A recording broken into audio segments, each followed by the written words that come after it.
Para iniciar la sesión, en primera instancia es importante reflexionar sobre lo que significa lo urbano como un proceso político. Esto implica hacer un ejercicio interdisciplinar entre los estudios urbanos y la ciencia política. Esta idea de dimensión política de la ciudad tiene una tradición neomarxista en la idea de producción social del espacio y la famosa categoría de la cuestión urbana, donde todo el proceso urbano es entendido en términos de un ejercicio político y de unas relaciones de poder. Castells define en ese sentido los problemas urbanos como problemas políticos. Y fue precisamente en la segunda mitad del siglo XX donde se configura esta idea de la cuestión urbana como una reteorización de la teoría política que se venía desarrollando desde inicios del siglo. Aquí hay dos escuelas importantes que dan paso, digamos, a esta idea de cuestión urbana. Por un lado, la escuela neomarxista francesa, con discusiones sobre la reproducción social del trabajo o las condiciones socioespaciales de acumulación, pero también una importante reflexión desde la izquierda urbana inglesa sobre la teoría de consumos colectivos, por ejemplo, la tesis del Estado dual, y más recientemente desde la geografía crítica, recogiendo todas estas regiones sobre temas sobre segregación o contestación en términos de lo que plantea Harvey, Soja o Davis, por ejemplo, ¿no? En ese sentido, la dimensión política de la ciudad y del territorio en un sentido más amplio puede ser abordada de dos maneras. Por un lado, a partir de toda esta teoría urbana de carácter de tradición neomarxista y más recientemente desde la geografía crítica sobre lo urbano como un proceso intrínseco en términos políticos, ¿no? Pero por otra parte también puede ser abordada desde la ciencia política en términos de entender el territorio a partir de niveles de política, es decir, de una dimensión multiescalar o multidimensional de la política en el territorio, ¿no? Esto es importante porque las dos aproximaciones sitúan al objeto de estudio en dimensiones distintas, ¿no? En el caso de la teoría urbana neomarxista, el territorio en sí mismo o la ciudad es el objeto de estudio a partir de la cual se reconfiguran una serie de procesos políticos. En cambio, en la ciencia política, el objeto de estudio es o son los procesos, las de poder, etcétera, ¿no? Nosotros asumimos en cierta forma esta segunda posición, ¿no? Es decir, queremos entender la dimensión política de la ciudad a partir de las reflexiones, de los enfoques, de las teorías que la ciencia política nos brinda y a partir de ahí reconfigurar lo que queremos centrar en esta discusión de esta sesión, que es la gobernanza como una categoría analítica. ¿Qué implica la gobernanza como categoría analítica? Por un lado, implica una redefinición en al menos tres niveles de la teoría política contemporánea. Por un lado, una redefinición de la relación entre el Estado y la sociedad, tanto en términos de los roles que cada uno de estos actores desarrolla, pero también en un sentido más operativo de las funciones que están detrás de la acción pública. En segunda instancia, una redefinición de la propia noción de democracia, de aquella noción más liberal, basada, digamos, en la representación, hacia un sentido más deliberativo. Y en un tercer momento, una redefinición de las formas tradicionales de gobierno de carácter más vertical hacia formas o modos más horizontales. En definitiva, la gobernanza como categoría analítica lo que nos permite es tener una nueva perspectiva, tanto en términos del proceso como del resultado de la acción pública, a partir de una pluralidad de actores, pero sobre todo de un intercambio o de una interacción de estos actores. El origen de la gobernanza un poco puede rastrearse en los debates de la gobernabilidad de la década del 70 del siglo pasado, en términos de contrarrestar esa noción que situaba o sobrecargaba al gobierno como responsable de los gobiernos de la acción pública y a la sociedad en un sentido más pasivo. Los problemas de ingobernabilidad se desarrollaban en ese sentido por una sobrecarga o de demandas que el gobierno no podía procesar. Se empieza, digamos, a trabajar en la noción de gobernanza en primera instancia a partir de organismos internacionales que hacia final de la década de los 80, concretamente el Banco Mundial, acuña el término de gobernanza, pero que en general tiene que ver con una nueva forma de entender la dirección de la sociedad, ¿no? Y esto tiene que ver con un sistema de interacciones que define el sistema contemporáneo de la sociedad en tres niveles. Por un lado, una diversidad de actores, es decir, ya no es solamente el gobierno el encargado o el responsable de los procesos de acción pública, sino actores tanto de la sociedad como del mercado. Un sistema complejo, es decir, ya no es un sistema en el cual los problemas se resuelven o son abordados de manera simple, sino que empiezan a entenderse, digamos, de manera sistémica en un sentido holístico. Y en función de estos dos redefiniciones de diversidad y de complejidad, empieza a generarse una nueva dinámica y una nueva conflictividad entre diversos actores.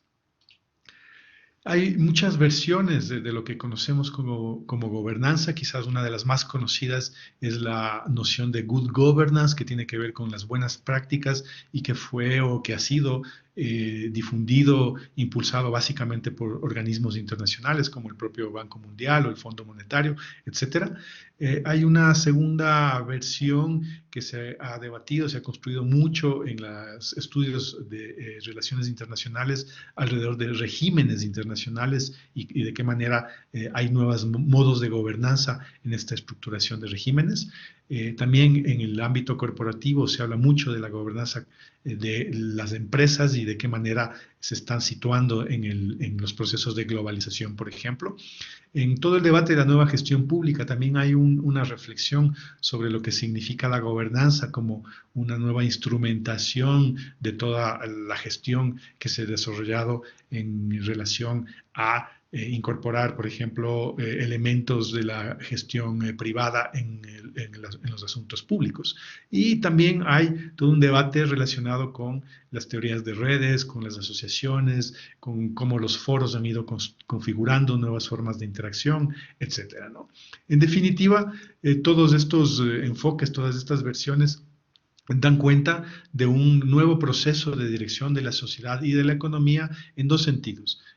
A través de una nueva acción pública caracterizada por procesos colectivos y bajo objetivos comunes, es decir, desarrollados dentro de unos acuerdos mínimos, ¿no? De esta manera, la gobernanza tiene dos dimensiones como concepto. Un concepto normativo, un concepto que propone valores, que propone objetivos, esta idea del buen gobierno, de las mejores prácticas, que es básicamente un concepto prescriptivo, y por otro lado un concepto descriptivo, que es un concepto que nos permite abordar, analizar todas las dimensiones de la acción pública, en términos, por ejemplo, de cómo las políticas públicas han incorporado en las últimas décadas mecanismos tanto del mercado como de la sociedad en términos de una mayor participación, por ejemplo,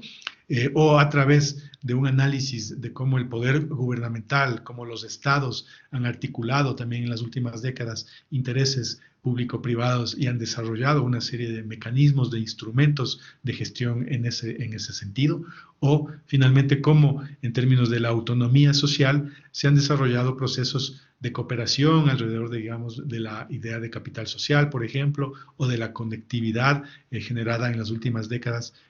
por mediación de las denominadas tecnologías de la información y la comunicación. Esta segunda dimensión, la descriptiva, la analítica, es la que nos interesa como marco de referencia, tanto teórico como metodológico, para abordar procesos territoriales. Dejamos de lado esa dimensión más normativa, más prescriptiva por el momento. En ese sentido, analíticamente, la gobernanza la vamos a definir en términos generales como un nuevo modo de dirección de la sociedad contemporánea. Por un lado, tiene un sentido conceptual, a través del cual nos permite una deconstrucción del sujeto clásico del Estado, y por otro lado tiene un sentido práctico en términos de que nos permite entender, abordar ya metodológicamente de qué manera se reconfiguran esas nuevas relaciones entre el Estado y la sociedad, ¿no? Por lo tanto, para cerrar esta primera definición de lo que significa la gobernanza en el debate de esta sesión del curso, vamos a entender que la gobernanza es un nuevo equilibrio entre las relaciones Estado, mercado, sociedad, en términos de una redefinición del Estado, consecuencia de la crisis del modelo estadocéntrico y de una reivindicación de los actores sociales a los niveles. Esto, en última instancia, lo que ha generado es un nuevo proceso directivo de la sociedad en su conjunto. ¿Cómo ha operado esta dinámica, esta situación? En dos sentidos. Por un lado, en esta transformación del Estado, desde un estado del bienestar que se fue consolidando, sobre todo entre las décadas del 50 y del 70 del siglo pasado, evolucionando hacia estados de carácter más empresarial, negociativos en la década de los 80, estados de tipo tecnocráticos, corporativistas en la década de los 90 y más recientemente estados colaborativos con la incorporación de nuevos actores. Y por otro lado, esta dinámica de gobernanza de un nuevo equilibrio ha significado, decíamos, la incorporación de actores no estatales, tanto de la sociedad como del mercado, los cuales, en función de sus propias competencias y recursos, trazan o delinean un nuevo rumbo social. Hay una nueva dirección, por lo tanto, que se construye en base a interdependencias, a alianzas intersectoriales, y hay un cambio del centro del sistema de gobierno, desde un modo jerárquico, vertical, hacia formas más asociativas. En definitiva, lo que la gobernanza en términos de incorporación de actores no estatales permite es que se generen procesos de autogobierno y autoproducción en función, como decíamos, de sus propias capacidades, ¿no? Ahora bien, ¿qué significan o qué ha significado estos debates de la teoría política contemporánea en términos de las nociones clásicas de Estado-nación y de la democracia respecto a la categoría de gobernanza? Por un lado,